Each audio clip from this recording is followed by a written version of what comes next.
Hello అండి. Welcome to our channel జున్ను చిక్కుస్ world. So చిక్కు టర్న్స్ 1 అనమాట. అప్పుడే హేయాన్ష్‌కి 1 ఇయర్ అయితే కంప్లీట్ అయిపోయింది. సో చాలా త్వరగా అయిపోయింది అనిపించింది మాకైతే. ఇంక బర్త్‌డే కోసం అనేసి ఇంక ఆర్ఎస్ బ్రదర్స్ షాపింగ్ అయితే వెళ్ళిపోయామనమాట. ఇంక వాళ్ళ పిన్ని బాబాయ్ కూడా వచ్చారు. సో అందరితో కలిసి ఫ్యామిలీతో షాపింగ్ అయితే వెళ్ళిపోయాము. ఇక్కడ కాసేపు అలా ఫొటోస్ అలా తీసుకొని ఇంక లోపలికి అయితే ఎంట్రన్స్ అయితే వెళ్ళిపోయామన్నమాట. సో ఎంట్రన్స్లో దేవుడి విగ్రహం అయితే పెట్టున్నారు. చాలా బాగా అనిపించింది. సో కిందంతా శారీ సెక్షన్స్, డ్రెస్సెస్ ఇవన్నీ అయితే ఉన్నాయి. మేము వచ్చేసి కిడ్స్ సెక్షన్కి అయితే వెళ్ళిపోయాము. సో ఇక్కడ వచ్చేసి different types of dresses, coat suits ఇంకా రకరకాలుగా అయితే ఉన్నాయి. వెళ్ళి చూస్తే మీకే తెలుస్తుంది. ఇక్కడ నుంచి కంటిన్యూగా వాచ్ చేసేయండి. సో ఏమేమి డ్రెస్సెస్ కొన్నాం, ఏమేమి డ్రెస్సెస్ వేసి చూసాం, ఎలా ఉన్నాయని కంటిన్యూగా వాచ్ చేసేయండి.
వచ్చేసి ఆల్మోస్ట్ షాపింగ్ అయితే ఫినిష్ అయిపోయిందనమాట. సో ర్యాపిడో కోసం వెయిట్ చేస్తున్నాము. సో అందుకోసం అనేసి కొన్ని ఫొటోస్ వీడియోస్ అయితే క్లిప్స్ ఎలా తీసుకున్నాము. ఇంటికైతే వచ్చేసాము. ఇంకా ఏమేమి డ్రెస్సెస్ తీసుకున్నామని మళ్ళీ ఒకసారి మీకు చూపిస్తున్నా, మేము చూస్తున్నాము. సో ఇంకా మార్నింగ్ వచ్చేసి జున్ను చిక్కుకి సేమ్ అవుట్ఫిట్స్ నాట్ డ్రెస్సెస్ తీసుకున్నాము. ఈ రెండు చాలా బాగా అనిపించాయి.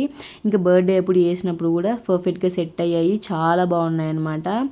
ఇంకా నెక్స్ట్ వచ్చేసి హేయాన్స్కి కోట్ షూట్ అయితే ఒకటి తీసుకున్నాము. So blue colour coat suit, ఇంకా బాస్ బేబీ థీమ్ అనుకున్నాం కాబట్టి బ్లూ కలర్ వేద్దామని కోట్ షూట్ అయితే తీసుకుని ఇది చాలా బాగా నచ్చింది. వేసాక కూడా వాడు చాలా బాగున్నాడు, అందరికీ చాలా బాగా నచ్చింది. నువ్వుకి కూడా కోట్ షూట్ వేద్దామనేసి లైట్ బ్లూ కలర్ కోట్ అయితే తీసుకున్నాము. సో వాడికి కూడా బాగా సెట్ అయింది. సో డ్రెస్సెస్ వేసుకొని బర్త్డే సెలబ్రేషన్స్ ఎలా చేసాం, చిక్కు గడు కేక్ కటింగ్ ఎలా చేశాడో నెక్స్ట్ వీడియో పోస్ట్ చేస్తాను, తప్పకుండా వాచ్ చేసేయండి. సో అందుకోసం నా ఛానల్ తప్పకుండా సబ్స్క్రైబ్ చేసుకొని లైక్ చేయండి, కమెంట్ చేయండి. మళ్ళీ ఇంకొక వీడియోతో వస్తా. Thank for watching.